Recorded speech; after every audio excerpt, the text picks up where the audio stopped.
Hello friends. Welcome back to Tech and Coding. In today's video, we are going to learn two very important concepts in Java, shallow copy and deep copy. These concepts are very important in object-oriented programming because they show us how objects are copied and how data is stored in memory. I'll explain everything carefully and step by step, so even beginners can understand. First, let's learn about shallow copy. Shallow copy means copying the reference of an object, not the actual data. What does that mean? When a shallow copy is created, a new object is created. But this new object points to the same memory location as the original object. This is very important. Both objects share the same data. So, if you change data using one object, the change will also be visible in the other object. In simple words, two objects, one shared data in memory. This is why shallow copy is called shallow, because it does not create a separate copy of the data. Now let's understand deep copy. Deep copy means copying the actual data, not just the reference. When a deep copy is created, a completely new object is created. New memory is allocated for this object. The copied object has its own separate data. So, if you change data in one object, the other object is not affected. In simple words, two objects, two different data copies in memory. This is why deep copy is safer and more independent than shallow copy. Let's understand this shallow copy example step by step.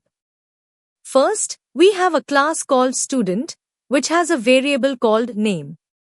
This variable will store the name of the student. Now, let's move to the main function. First, we create an object S1 of the student class. Then we set the name of this object as Rahul using S1.name is equal to Rahul. So now, S1 is storing the name Rahul in memory. Next, we do a shallow copy with student S2 is equal to S1. Here, we are creating a new object S2, but instead of creating a new separate copy of the data, S2 just points to the same memory location as S1. This means both S1 and S2 are referring to the same data in memory. Now, we change the name using S2 with S2.name is equal to Amit. Since S1 and S2 are sharing the same memory, this change affects both objects. Finally, when we display the data, S1.name and S2.name, the output will be S1 name, Amit. S2 name, Amit. Even though we updated S2, S1 also shows the same value, Amit, because shallow copy shares the same memory location. In simple words, shallow copy creates two objects but only one copy of the data. So, any change in one object will automatically appear in the other object. Now, let's understand this deep copy example step by step. First, we have a class called student, which has a variable called name. This variable will store the student's name. Next, we have a constructor in the class which takes a parameter called name. Inside the constructor, we set the name using this.name is equal to name. Here, this.name refers to the current object's name, and name is the value passed when we create the object. So this sets the name of the object. After that, we have a deep copy constructor. This constructor takes another student object as a parameter. Inside it, we write this.name is equal to s.name.